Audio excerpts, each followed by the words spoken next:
Hello everyone. तो आज हम रचना शरीर का सबसे पहला टॉपिक देखेंगे जो कि है शरीर उपक्रमणीय। ठीक है। तो ये जो वर्ड है शरीर उपक्रमणीय दो वर्ड से बना हुआ है, एक तो शरीर से, दूसरा उपक्रमणीय। तो शरीर का मतलब क्या है यहाँ पे? बॉडी। ठीक है, ये सिंपल आपको पता होगा। उपक्रमणीय का क्या होता है? बॉडी से रिलेटेड, इससे संबंधित जो भी ज्ञान होगा उसे क्या बोलेंगे हम? शरीर उपक्रमणीय। The basic knowledge of our body is known as शरीर उपक्रमणीय। ओके, अब हम नेक्स्ट देखते हैं। तो ये चैप्टर स्टार्ट करने से पहले हमको कुछ बेसिक्स ध्यान में रखनी होंगी कि हम इस चैप्टर में क्या पढ़ने जा रहे हैं। तो सबसे पहले जो मेन चीज़ है वो है, पहला पॉइंट है अपना, एक सेकेंड। तो जो मेन टॉपिक है, सबसे पहला पॉइंट हम देखेंगे शरीर और शारीर की व्याख्या, डेफिनेशन ऑफ शरीर एंड शारीर। तो सबसे पहले आपके दिमाग में ये डाउट आया होगा कि शरीर और शारीर क्या एक ही चीज़ है या ये अलग अलग है? तो डेफिनेटली यस, ये जो दोनों चीज़ हैं, शरीर और शारीर, दोनों ही अलग चीज़ हैं। तो भूल कर भी इन्हें एक मत समझना, वरना एग्जाम में आपका पूरा आंसर रॉन्ग हो जाएगा। ठीक है, तो हम सबसे पहले देखेंगे शरीर और शारीर में डिफरेंस क्या होता है। ठीक है, नेक्स्ट पॉइंट है हमारा शरीर ज्ञान का प्रयोजन। ठीक है, इसका मतलब क्या है? जो हमारा शरीर मतलब बॉडी है उसकी इम्पोर्टेंस क्या है भाई, क्यों ये शरीर बना हमारा, आगे इसका क्या इम्पोर्टेंस है उसको हम देखेंगे। थर्ड पॉइंट है हमारा संगणत्व।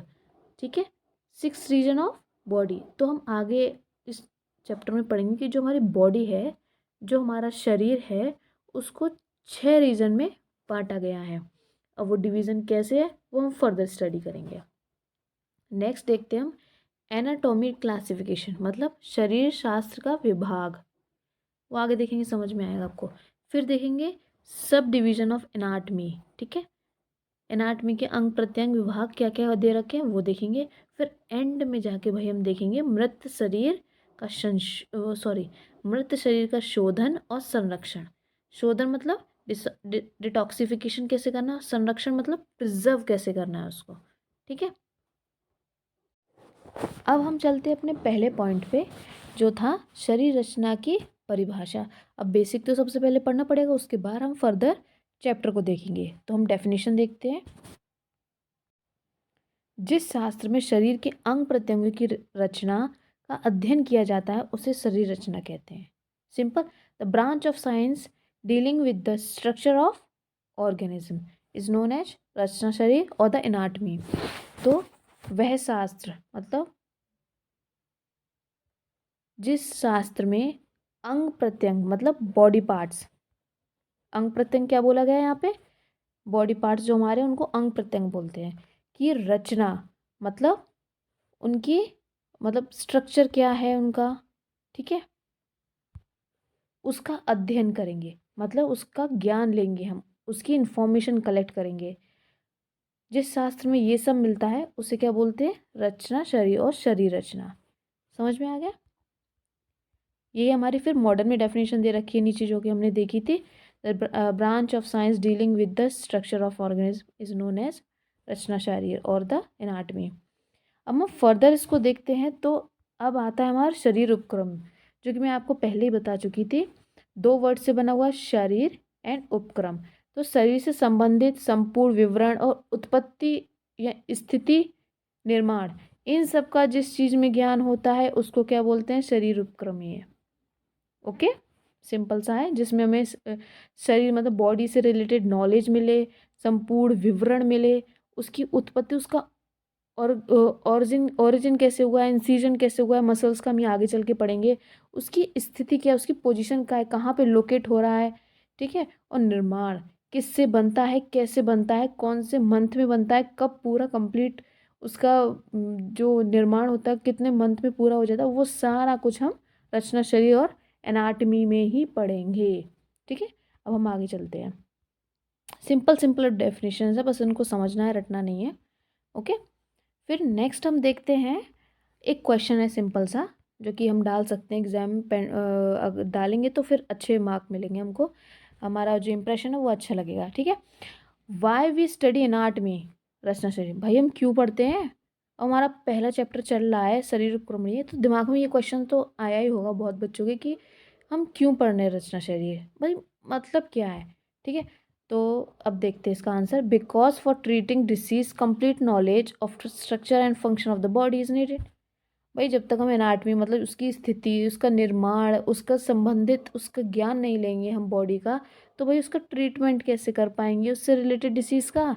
जब हमें नॉर्मल उसकी फिजियोलॉजी, उसकी एनाटमी पता होगी तभी तो हम उससे रिलेटेड डिसीज़ को पकड़ पाएंगे। इसीलिए हम रचना शरीर और एनाटमी को पढ़ रहे हैं। ठीक है, अब हम नेक्स्ट देखते हैं। अब हम देखते हैं शरीर का एक श्लोक दे रखा है बहुत अच्छा सा, चरक जी ने दिया है। चरक शारीर स्थान में चैप्टर 4 और 5 नंबर श्लोक है। ठीक है, तो श्लोक है शुक्र शोणित जीव संयोगित तु हलु कुक्षी गते गर्भ संज्ञा भवती। इसका ये श्लोक बहुत इंपॉर्टेंट है, ये आपको 3rd 4th ईयर तक हमेशा याद रहना चाहिए, इसीलिए आप अभी से इसको याद कर लें तो बहुत अच्छा आपको बेनिफिट रहेगा। तो इसका मीनिंग देखते हैं हम। शुक्र मतलब जो सीमन या फिर जो स्पर्म होता है मेल का, और जो शोणित मतलब जो ओवम होता है फीमेल का, इनके गर्भाशय, गर्भाशय मतलब जिसमें गर्भ आशय करता है। आशय मतलब ठहरता है, तो जो गर्भ मतलब जो एम्ब्रियो, एम्ब्रियो जिस आशय में ठहरता है, ठीक है, जिसमें गर्भ ठहरता है उसमें शुक्र और शोणित के संयोग होने पर जीवात्मा प्रवेश करती है, तभी मनुष्य शरीर की उत्पत्ति होती है। उसे हम क्या बोलते हैं, गर्भ बोलते हैं। ठीक है, एक बार और रीडिंग लगाते हैं। तो इस श्लोक का मतलब क्या है। शुक्र शोणित जीव संयोगे तु खलुकोक्षी गते गर्भ संज्ञा भवती। मतलब जो शुक्र है, शोणित है, इनके गर्भाशय में संयोग होने पर जीवात्मा प्रवेश करती है और तभी मनुष्य में शरीर की उत्पत्ति होती है। उससे पहले वो उसे हम शरीर नहीं बोल सकते जब तक उसमें जीवात्मा का प्रवेश नहीं हो जाता है। ठीक है, अब नेक्स्ट देखते हैं हम। ये सिंपल सा एक फ्लो चार्ट देख रखा है, अगर हम चाहें तो एग्जाम में डाल सकते हैं। मेल का स्पर्म और फीमेल का ओवा जब मिल जाता है और उसमें जीवात्मा मिल जाती है तो क्या बनता है, हमारा शरीर। सिंपल सा। अब हम देखते हैं एक श्लोक और दे रखा है, छोटा सा है, 3 वर्ड्स का, आप इसे बाय हार्ट कर सकते हैं। ठीक है, शीर्यते इति शरीरम, अर्थात जिसके निरंतर शरण होता है उसे शरीर बोलते हैं। ठीक है, अर्थात प्रत्येक शरीर अवस्था को प्राप्त होने उसे शरीर बोलते हैं। जिसमें शरण की अवस्था होती रहती है उसे क्या बोलते हैं, हम शरीर बोलते हैं। अब हम देखते हैं शरीर के पर्याय। तो सिंपल से 2 पर्याय दे रखे हैं, एक देह और काया। ये तो नॉर्मल लैंग्वेज में पता भी होते हैं। ठीक है, तो देह का अगर हम मीनिंग देखें तो इसका मतलब होता है वृद्धि और विकास, एनाबॉलिक। ठीक है, एनाबॉलिक प्रोसेस होती है देह, और जो काय होती है वो हम अग्निवाचक के लिए रिलेट कर सकते हैं।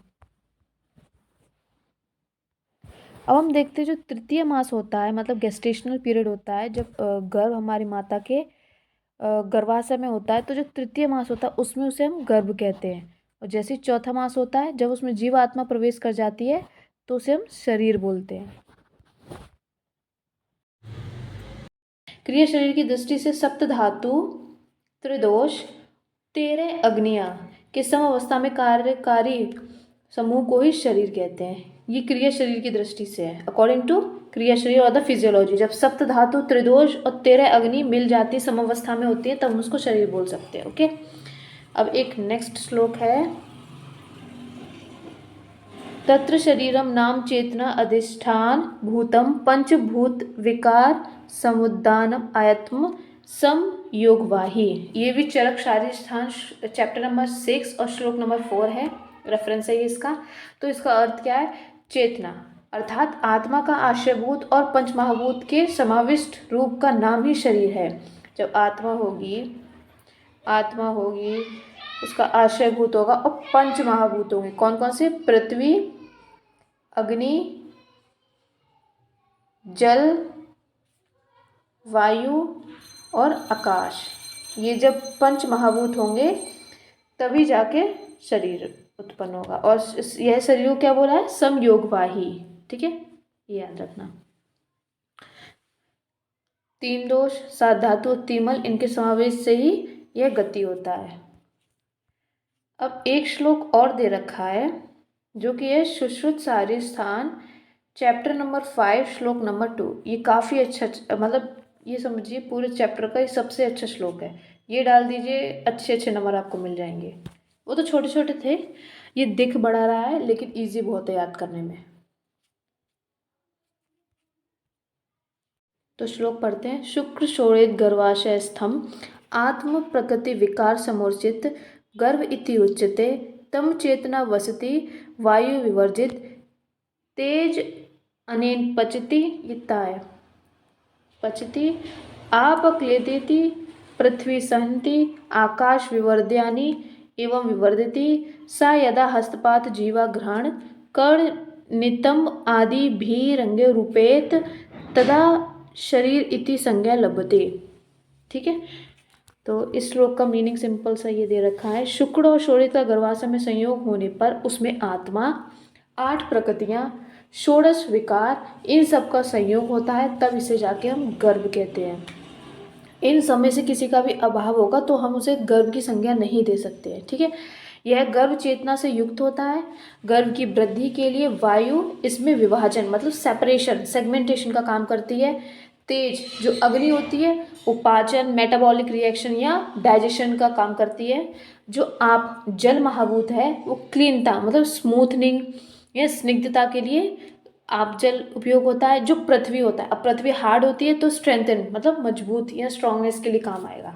ठीक है, ये इसका सिंपल सा मीनिंग है। तथा आकाश वृद्धि करता है, मतलब जो आकाश महाभूत होता है वो वृद्धि के लिए हेल्पफुल होता है, डेवलपमेंट करता है। इस प्रकार पांचों महाभूत द्वारा गर्भ का कार्य होने से जब उसे हाथ मतलब हस्त, पैर, जीवा, घ्राण, एक सेकेंड, हस्त हाथ, पैर, जीवा टंग, घ्राण नोज और कर्ण कान और नितंब मतलब स्विचेस मतलब जो हमारे बटक्स हैं आदि अंग प्रत्यंग निर्माण होते हैं, तभी उसे शरीर कहते हैं। ओके, अब ये एक छोटा सा इसका समरी देखा, ये भी एक मिनट याद कर लीजिए, आप उसको आराम से लिख लीजिए। जो वायु होता है डिवीजन का काम करता है, तेज जो होता है डाइजेशन पाचन का काम करता है, जल जो है प्रोवाइड्स लिक्विडिटी और द स्निग्धता प्रोवाइड करता है, पृथ्वी मैंने बताया था स्ट्रांगनेस देता है, make structure and give strength मतलब जो भी हमारी बोन्स वगैरह होती है ना पृथ्वी से बनी होती है। आकाश जितने भी हार्ड ऑर्गन्स होंगे वो पृथ्वी से ही बने होंगे, हमारा बाल हो गए, नेल्स हो गए, बोन्स हो गए एक्सेट्रा। और जो आकाश होता है क्रिएट्स वेसेंट स्पेस मतलब जितने भी वैक्यूम वाली जितनी भी खाली जगह होंगी वो आकाश ग्रहण करेगी। जैसे कान में हमारा एक तरह का होल सा होता है, कान पूरा आर पार जैसे खाली जगह होती है तो वैक्यूम सॉरी खाली जगह होगी, स्पेस वाली जगह होगी तो उसमें आकाश महाभूत प्रेजेंट होगा। अब हम गर्भ उपनिषद के अनुसार शरीर देखते हैं। तो इसमें भी एक श्लोक है, ये मैंने मार्क कर दिया, ये श्लोक है रेड पेन से जो लिखा है।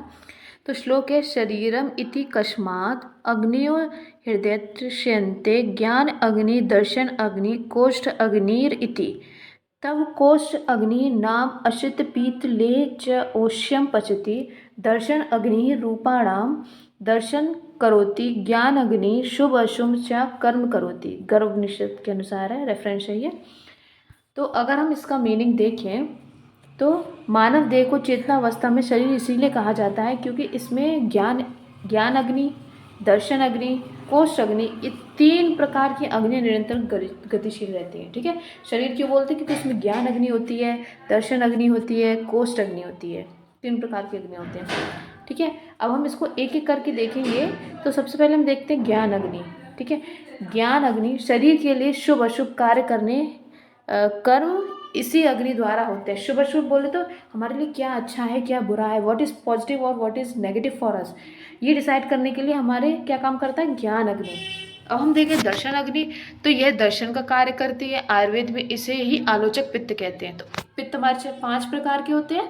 ठीक है, तो जो दर्शन अग्नि होती है उसमें आलोचक पित्त, उसको आलोचक पित्त भी बोलते हैं। तो उसका काम क्या होता है, दर्शन का काम होता है, देखने का काम होता है, विजनिंग। ठीक है, अब जो नेक्स्ट अग्नि है लास्ट दैट इज कोष्ठ अग्नि। तो शरीर में मुख द्वार मुख द्वारा ग्रहण किए हुए सभी प्रकार के अन्न का जो पाक करती हैं उसे जठराग्नि तथा कोष्ठाग्नि कहते हैं। जो हमारे कोष्ठ में, अमाशय में जो पाचन का काम करती है, डेट इज कोष्ठाग्नि। तो जो भी मुख द्वारा, जो भी हमारे मुंह के द्वारा जो भी खाया जाएगा, पिया जाएगा, ले किया जाएगा, चाटा जाएगा, वो सब कुछ इस अग्नि द्वारा पाचन कराया जाएगा, जठराग्नि और द कोष्ठाग्नि। अब ये हमारा टॉपिक था शरीर का। इतना सब कुछ हमने एकदम से शरीर पढ़ा था। अब हम पढ़ेंगे शारीर।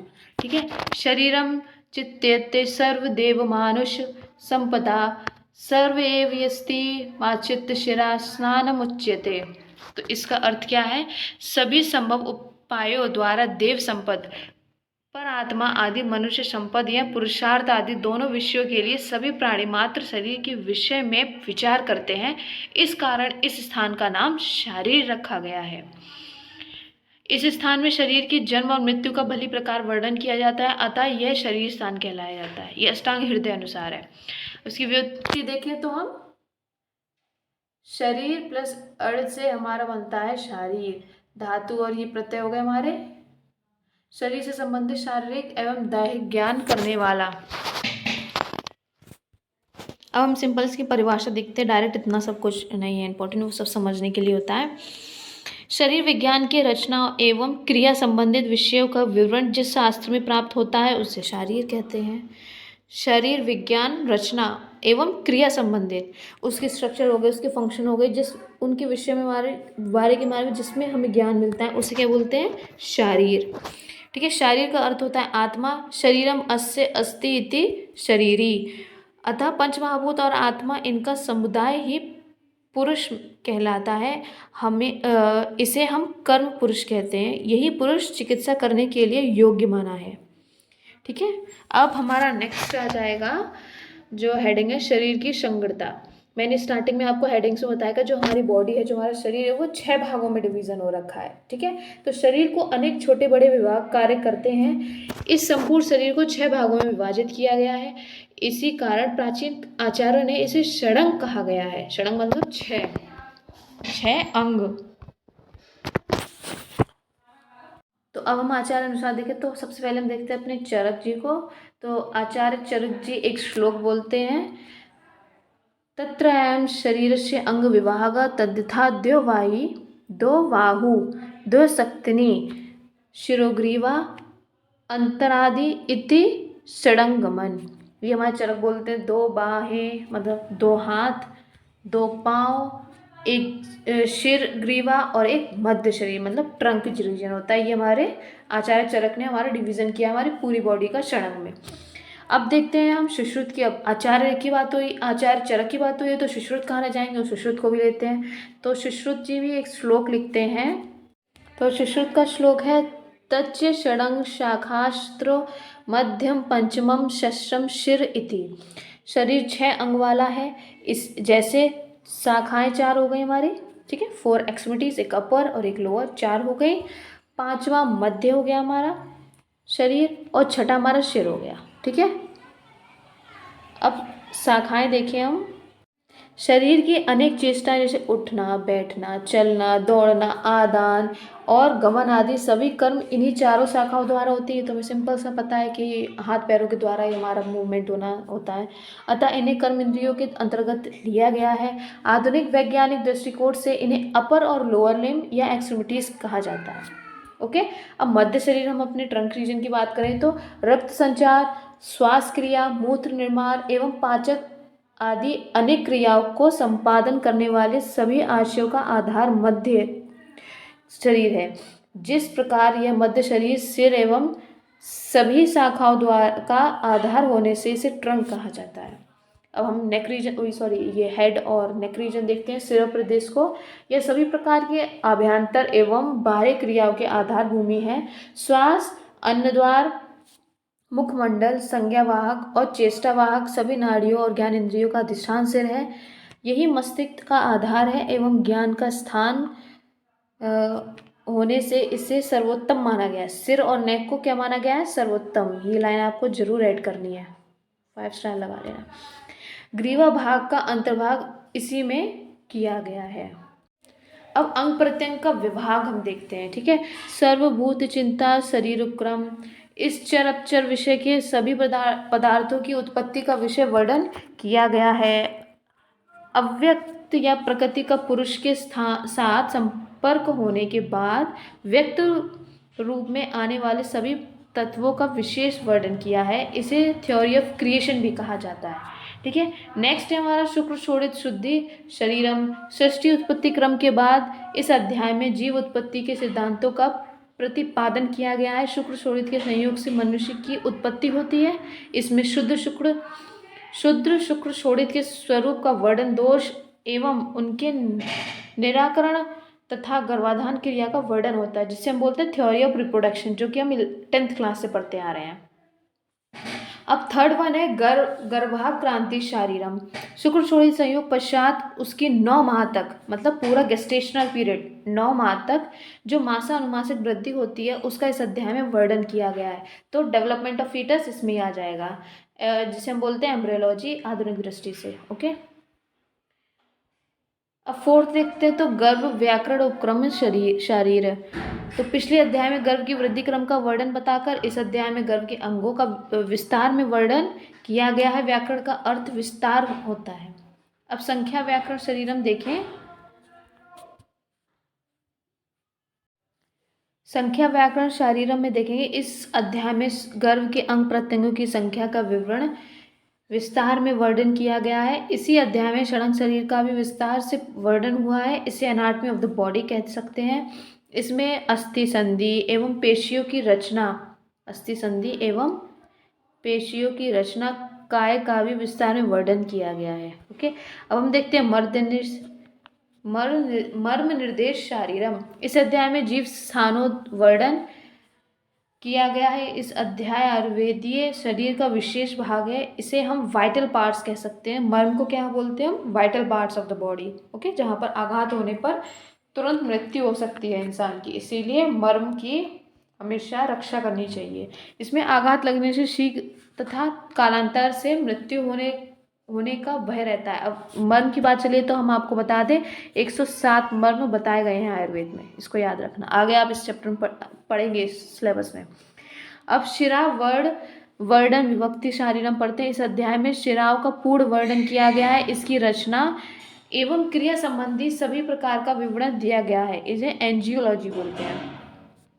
8th पॉइंट है हमारा शिरा व्याधि विधि शारीरम। जिस रोगों एवं रोगी में रक्त मोक्षण की आवश्यकता होती है, उन सभी का तथा शिरावेद विधि का भी इस अध्याय में वर्णन किया है। मोक्षण विधि, देश काल, रोगी और रोग का प्रमाण भी बताया गया है। अब हम धमनी, 9th पॉइंट है हमारा धमनी व्याकरण शारीरम। इसमें धमनी उद्गम, संख्या एवं रचना का विस्तार से वर्णन किया गया है, जिसे हम एंजियोलॉजी बोलते हैं। धमनी और सिरा दोनों को एंजियोलॉजी बोलते हैं। The study of artery and vein is known as angiology. Okay, अब हम देखते हैं 10th पॉइंट गर्भिणी व्याकरण शारीरम। इस अध्याय में व्याकरण से व्यवस्थाकरण का अर्थ लेना चाहिए। आहार विहार प्रसूति इत्यादि गर्भिणी से संबंधित विषय की व्यवस्था जिस अध्याय में दी गई हो, उस गर्भिणी व्याकरण कहा गया है। बाल विकास, स्तन दोष और स्तन शुद्धि का वर्णन मिलता है।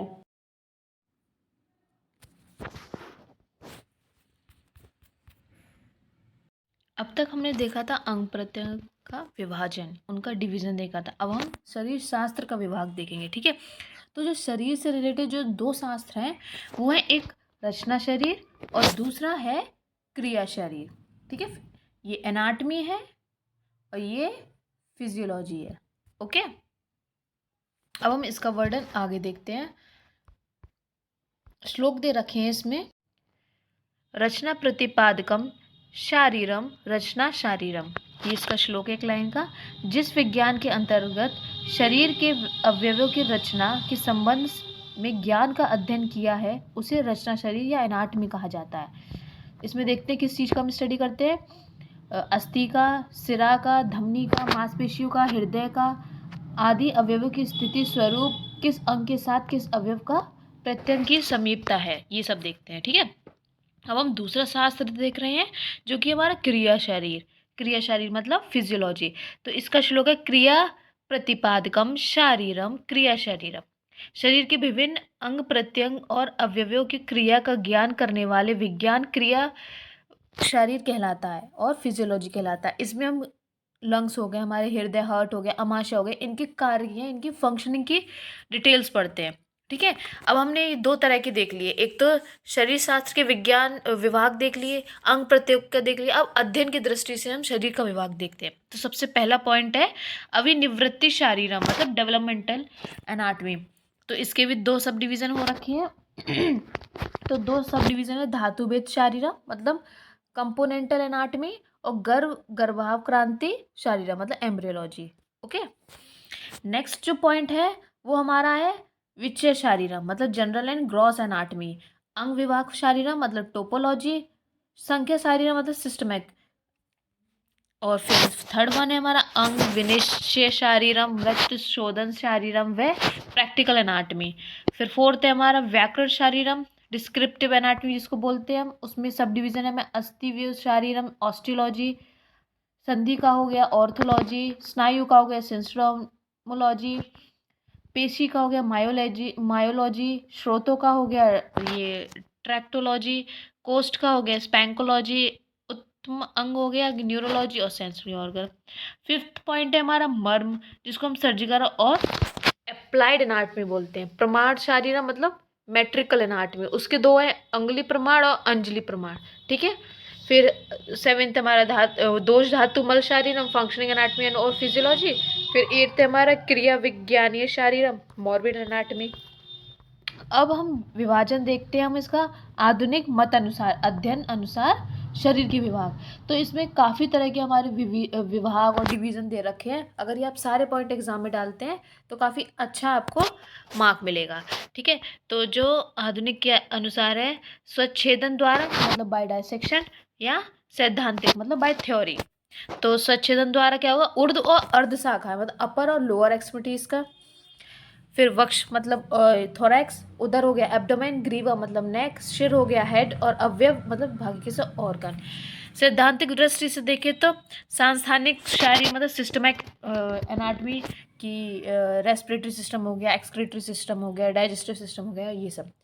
प्रादेशिक शारीर मतलब रीजनल एनाटमी, पृष्ठ शारीर मतलब सरफेस, भ्रूण या गर्भ मतलब एम्ब्रियोलॉजी, सूक्ष्म शारीर मतलब हिस्टोलॉजी, और तुलनात्मक शारीर मतलब कंपैरेटिव एनाटमी, और व्यवहार शारीर मतलब अप्लाइड एनाटमी। तो ये था हमारा अब तक का पहला चैप्टर रचना शरीर का। तो इसको अच्छे से आपको देखना है, बहुत ही इम्पोर्टेंट और बेसिक चैप्टर है हमारे रचना शरीर का। Thank you.